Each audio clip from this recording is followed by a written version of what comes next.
నీ పేరు? నా పేరు ఉప్పలే. ఏం చేస్తావు? నేను వ్యవసాయం పని చేస్తాను. రైతు బంధు పడ్డా? రైతు బంధు బల్లే. ఎందుకు ఏది వేస్తాన్నాడుగా? ఎప్పుడు వేస్తాడు?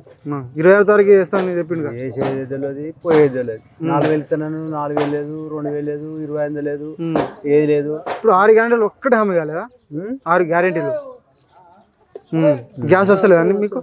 గ్యాస్ లేదు, 500 లేదు, గ్యాస్ లేదు, ఏది లేదు. మాకు ఈ తెలంగాణ వచ్చిన కానీ మాకు నీళ్లు సౌకర్యం వచ్చినాయి.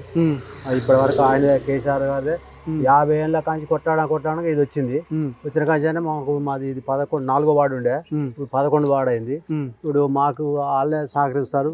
టీఆర్ఎస్ ఒక్కనాడు కంటి కోపల్లి ఆమె కథ చెప్తే అదే పోతుంది, ఇటే పోతుంది, అదే పోతుంది. ఆడిపోతాను అమ్మలు చదువుతాను కాదు, అంతే అయిపోయింది. ఏం లేదు సహకారాలు. టీఆర్ఎస్ ఇప్పటికి మాకు నీళ్లు బోర్లు వేసి ఒకరోజు ₹1,00,000 ఖర్చు పెట్టుకున్నాం మేము బోర్లు. ఇక అంతలక కాలు వచ్చింది దేవుని పుణ్యాన. ఇది మన అది దయాకర్ రావు గారు ఆ కాలు అప్పటి నుంచి మాకు నీళ్ళ కారు లేకుండా మంచిగానే ఇప్పటి వరకు అయితే నీళ్లు మంచిగానే వస్తున్నాయి. అట్లా ట్యాంక్ బండ్ ఎవరు తెచ్చిండే? మినీ ట్యాంక్ బండ్ ఇక్కడ అభివృద్ధి చేస్తున్నారు.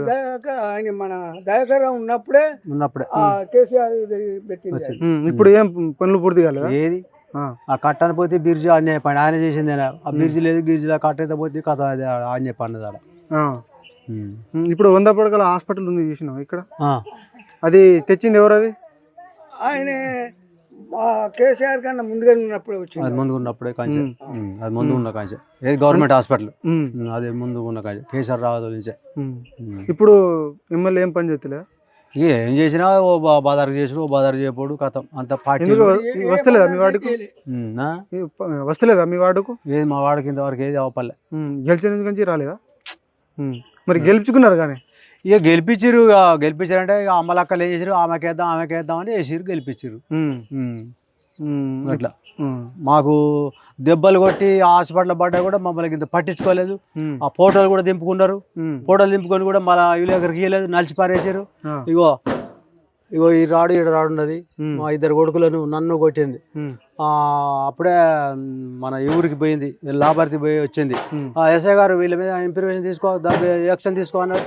కథ ఫోటోలు దింపుకొని అయిపోయింది. ఫోటోలే పోషణకులు. మాకు ఒక 4-5 లక్షలు ఖర్చు అయినాయి. మమ్మల్ని ఇట్లా వచ్చి కూడా సాయం చేయలేదు, ఏం సాయం చేయాలి. పావుల పైసలే 10 లక్షల ట్రాక్టర్ అమ్ముకొని దవాఖానలో పెట్టుకున్నాం. Surf Kumar hospital. ఆ కాగితాలు ఉన్నాయి, సిట్టీలు ఉన్నాయి, అన్నీ ఉన్నాయి. దయాకర్ వచ్చిందా? ఇక ఒక నాగరాజు వచ్చిండు. మీ వాడు? మా వాడు. ఇప్పుడు కూడా మా వాడుకు ఆ నాగరాజునే వెళ్దాం. మా ఒక 30-40 ఓట్లు దానికి మా కుటుంబంలో ఉన్నాయి.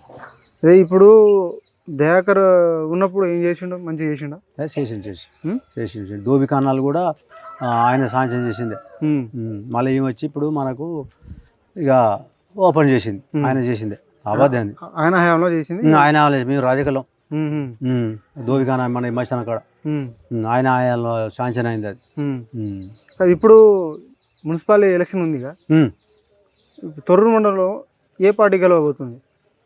ఇక మా వాడికైతే మేమైతే ఇప్పుడు 11 వాళ్ళు మాత్రం నాగరాజుని గెలిపించాం కూడా. మళ్ళీ వేరే వాడికి మనకు తెలియదు కానీ అట్లా మొత్తానికైతే.